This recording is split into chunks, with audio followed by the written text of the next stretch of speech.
You are spending time with the servant of Atris. I knew her mother. She was a Jedi Knight, a master, named Aaron Kai. Jedi are forbidden to have children, and when the crime finally came to light almost a decade later, Kai was exiled. She joined the Mandalorian Wars after the shame of her birth was revealed. Brevin welcomed her, and she was said to be a skilled warrior, beautiful and strong in the Force.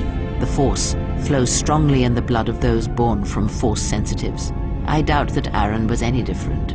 If the servant of Atris is of her blood, then the potential lies within her. If you train her, if you teach her the ways of the Jedi, you will be asking her to break her oath to Atris.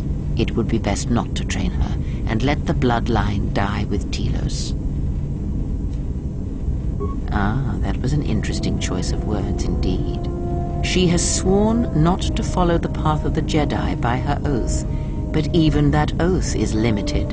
One does not need to be Jedi to learn the ways of the Force. I suspect it cares little for our codes and philosophies. I propose nothing except what you choose to read into my words. But no, I would not advocate such teachings either. I am only saying that she has sworn not to follow the teachings of the Jedi, and that is a curious distinction in her oath. But we were speaking of the servant of Atris. I would caution you to be careful of your interaction with her. She is not as tempered as you. You must train yourself first. The time will reveal itself. Yet if you persist as you have, building her trust, then you will be training her, whether you know it or not, until the choice is hers, not yours. Before you go, a word of caution. Spend time with her if you must, but recognize where your true loyalties lie, to the galaxy and yourself. Lectures? No, merely an observation. And obviously I was mistaken. Never have you wondered what it would mean in the Ichani rituals if the two of you sparred and fought, and you won, completely and utterly. If perhaps she would give in, surrender herself to you. Few are the thoughts that can hide in the shadows of your mind. Exile, and such passions are not strength, but erosion.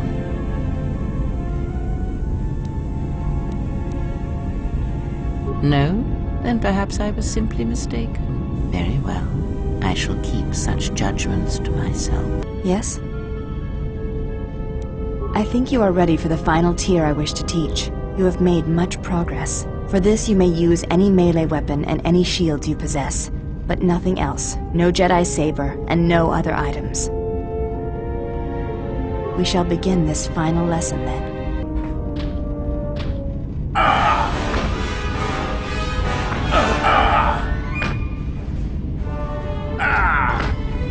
Atris was correct about you. You know war, its motions and currents. There is nothing more I can teach you. I have already learned much of your styles in combat. There is no need to know more.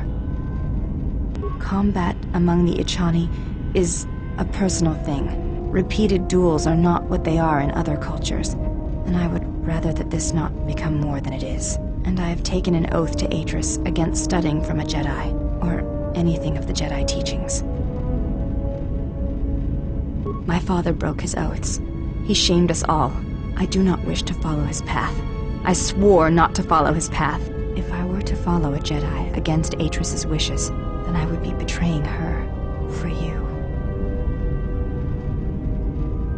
This is a difficult thing for me to say, but I ask that you be silent as I tell you this. It is my desire to learn from you what you can teach me of battle. I have already learned much in our duels, but with every battle, I wish to know more of you. Your stance, your movements. I can sense shades of meaning and an echo of something I have yet to experience.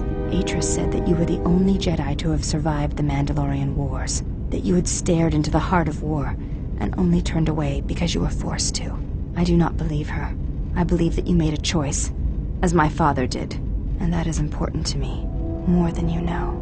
And you are important to me more than you know. I will accept whatever you wish to teach me, though it breaks my oath to Atris.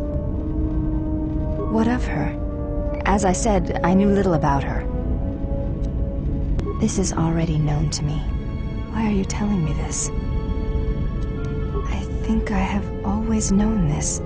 It has always been in my thoughts. As I followed Atris, perhaps what I wished to follow was the call of my bloodline, of my mother. I have felt incomplete, hollow since her loss at Malachor 5. And with your help, perhaps this wound might be healed. And so it ends. I want you to teach me to wield the Force as my mother did, to fight those that would threaten us, and end them. I wish to follow you, not Atris. It is you I wish to serve. Teach me. I shall not fail you. I will not let you down, Exile. I will honor you as I honor the face of my mother.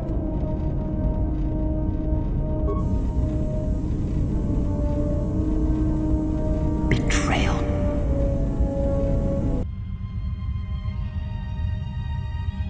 Betrayal. Betrayal? Mistress? She has betrayed me. The last of your sisters has betrayed me. Betrayed us. She is your sister no more. She does not travel with the Exile.